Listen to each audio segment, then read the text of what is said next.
একটু মন দিয়ে তাকান, দেখেন কত সুন্দর পরিষ্কার পানি যাইতেছে। কিন্তু ওই পাশে একটু তাকাই দেখেন, ওই পাশে ময়লা নোংরা পানি আছে। এ দুনিয়ার মানুষ, আপনি যদি পরিষ্কার হইতে চান তাও হইতে পারবেন, আর যদি নোংরা ময়লা হইতে চান তাও হইতে পারবেন। কারণ আপনাকে ময়লা হওয়ার জন্য আপনার ক্ষমতা দিয়েছে আল্লাহ পাক। আবার যদি এই পানির মতো সুন্দর পরিষ্কার হইতে চান, এই পরিষ্কার হওয়ার জন্য আপনার ক্ষমতা দিয়েছেন ওই আল্লাহ পাক। কিন্তু আপনি যদি এই দুনিয়ার জমিনে কোনো একদিন ছিলেন না, তবুও চলছে দুনিয়া। আপনি কোনো একদিন আছেন বর্তমানে, তবু চলতেছে সুন্দরভাবে দুনিয়া। কোনো একদিন আপনি এই দুনিয়ার জমিনে থাকবেন না, সেই দিনও কিন্তু চলবে দুনিয়া। এখন আপনি পরিষ্কার হয়ে থাকবেন নাকি ময়লা হয়ে থাকবেন? একটা কথা চিন্তা করেন, পরিষ্কার পানির সম্মান এত বেশি। পরিষ্কার পানি দিয়ে মানুষ পরিষ্কার পানি অনেক জায়গায় ব্যবহার করে।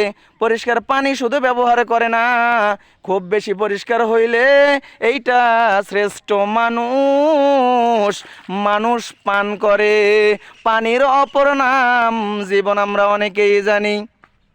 এ দুনিয়ার মানুষ, আপনি যদি সুন্দর হইতে পারেন, পরিষ্কার হইতে পারেন, আপনাকে এত সুন্দর জিনিস ভোগ করার মতো আল্লাহ পাক তৌফিক দিবেন। আপনি আমার জন্য বানায় রাখছেন জান্নাত নামক নিয়ামত।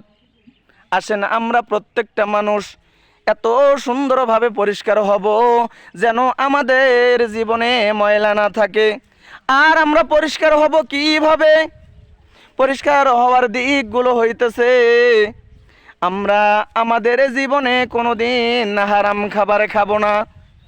হারাম খাবার, হারাম কাজ যেখানে আছে, এই হারাম কাজের কাছেও যাব না। কোনো প্রকারের সাহায্য সহযোগিতা হারাম কাজ ওয়ালাকে করব না, হারাম কাজের চিন্তাও করব না। আল্লাহ পাক যেন আমাদেরকে তৌফিক দান করে কখনো হারাম কাজ না করার জন্য। তো অনেকগুলো দিক আছে নিজে পরিষ্কার হওয়া, পবিত্র হওয়ার দিক। তার ভিতরে একটি দিক হইতেছে, প্রধান দিক হইতেছে হারাম কাজে না যাওয়া, হারাম খাবার না খাওয়া, হারাম কাজ করনেওয়ালাকে কোনো প্রকারের সাহায্য সহযোগিতা না করা।